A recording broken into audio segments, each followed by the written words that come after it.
how did you get into Piping? piping, and tell me about that first experience seeing the honor guard at a trooper funeral. I get that's when I got into piping.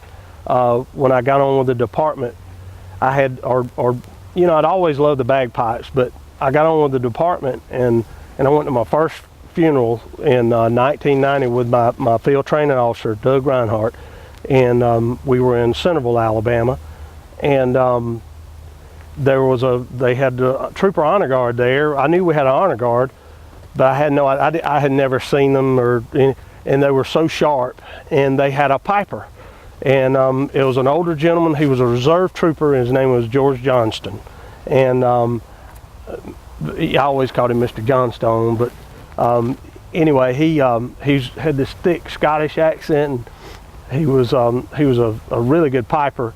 And I got to asking him questions, and I would talk to him over. He said, get up with me, gave me his telephone number, and I got to talking with him, and I went and got, he told me what I needed to get started with was a practice chanter and this book that was called the Sandy Jones Beginning Piper.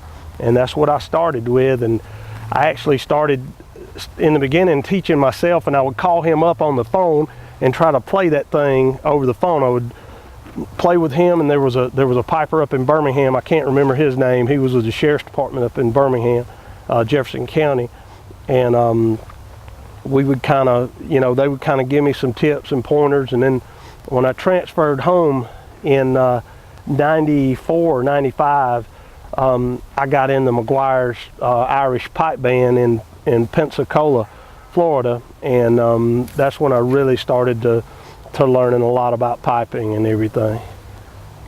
What is it about the bagpipes that appeals to you?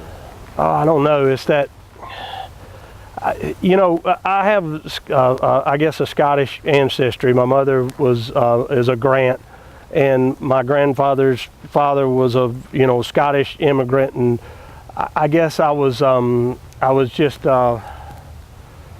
I don't know. It's just the skirl of the pipes and that drone of the drone of the pipes. I mean, it makes the hair stand up on the back of your neck, and it just I don't know. It's just different. It's a different instrument, and it's something that I've always just had an affinity for, I guess you'd say. Tell me about that movie you were talking about. It was The Longest Day. When I was a kid, The Longest Day, there was a piper in there. I believe the commander of the British commandos that were holding this bridge, his name was Lord Lovat, and he had a piper, and everywhere they would go, they would play Black Bear, which is it's a pretty tricky Scottish tune, but it's a battle tune, and he was either playing Black Bear or Scotland the Brave, so it was pretty cool. I just love those old movies with the pipes in them. Okay, now March 1st, you're March 1st. retiring after 25 years and 7 months. 25 and 7 months, yes ma'am. Do you think there's a chance you might be able to continue to work with the Honor Guard? Is that something you've thought about, something you've looked into? Yeah, I'm gonna try. I'm gonna try it. If I can, I will. I'll play with them. Have any of the troopers come up and say, "Hey man, I'm interested in learning. Would you teach me or offer some tips?" Actually, we have. We've got a couple of troopers that are interested in playing the pipes, and they can do it too.